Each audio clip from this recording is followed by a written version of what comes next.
Hi everyone, I'm back and I am so happy to be back. I have honestly really missed you all. So, as I said in my community post, in the upcoming videos, I'm going to be revisiting some of my older content.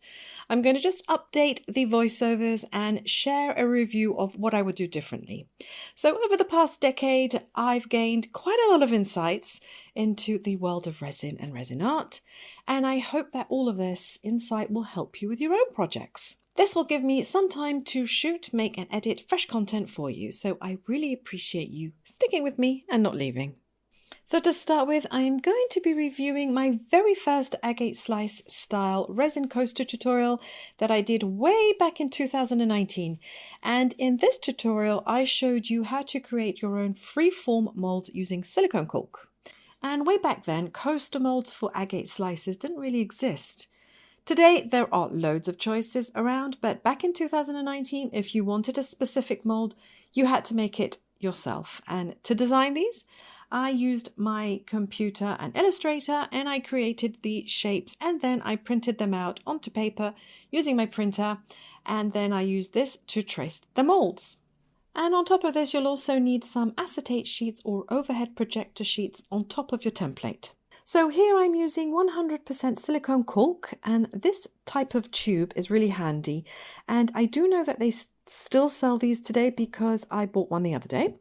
And what I like best about this is that you don't need the caulking gun for this tube, which means that the silicone won't dry out as fast if you forget it and leave it for a while unused. And this is actually a really great method to make custom molds, and I highly recommend this method, and actually I still use this method today. So for some reason I didn't film the process of tracing the template with the silicone, but as you can see here they're already done, and I've also mixed up some epoxy resin, and that's what you see in the cups. And what I'm doing here is simply adding some resin pigment paste into the cup, and I believe I've used black opaque here from Jacquard, but you can also use mica powder, alcohol inks, pigment paste, pigment powders, etc. And after all these years of working with pigments, I 100% recommend using pigments only compatible with resin. So for example, I would not advise using acrylic paints or oil paints. I don't find that these mix very well in resin, and you're just going to throw off the ratios of pigment to resin. So if you're looking for an opaque look, I would recommend using pigment pastes. These are really concentrated and will give you the best depth.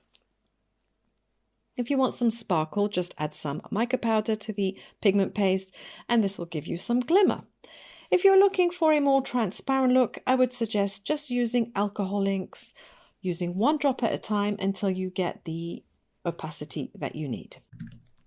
And in this cup, I've got just a small amount of resin, and I'm adding some gold powder inside, so some gold pigment powder, and just mixing it up. Now, this is the part that I probably wouldn't bother with again, since I've learned that gold pigment mixed in resin, it just sinks to the bottom of the resin.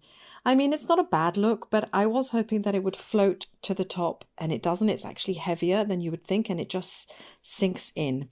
And that's why you'll see me adding loads and loads and loads, hoping for it to float on the top, but it doesn't. There is a trick for doing this, and that I will show in another video. So back in the day, I used to use a pipette. That's what I've got here in my hand. And I'm just using this to place the resin around the rim of the silicone mold. And the reason I'm doing this is because it's actually easier to get the effect of an agate slice if you pour resin, clear resin, into the center first, and you'll see that in a minute. So in the old days, I used to do it this way. It does work, but actually the better way to do it, it's not really a better way, it's just another method, is just to use the cup and just pour it around the edge, wait for it to sink a little bit into the center, and then you can pour your clear resin in. Another thing I probably wouldn't do again is keep using the torch gun. It's not very advisable to keep using your torch to blow away the bubbles at this stage. You can do that right at the end. And the reason I wouldn't advise this anymore, and I actually don't do it anymore, is that you could potentially burn the silicone, the mold, or the acetate sheet. So It doesn't really make much difference until you've completely finished pouring your resin. Give it a couple of minutes, maybe even 5-10 minutes. Wait until most of the bubbles have gone from the bottom to the top, have floated to the top, and then you can zap those with your torch.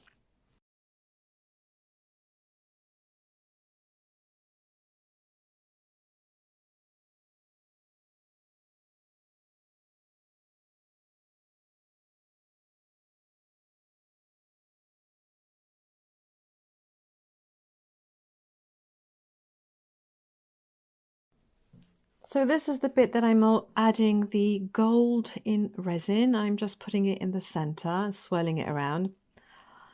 You could do this method, or you could just pour it in from the top and it will just give you the same effect, really. Now, one thing to know about resin is the pigment around the edges, the black that you see there, that is going to swirl itself round and round towards the center of that round mold. So that's something to know, that that will give it a really lovely effect, and it's one of the techniques that I discovered actually doing this video.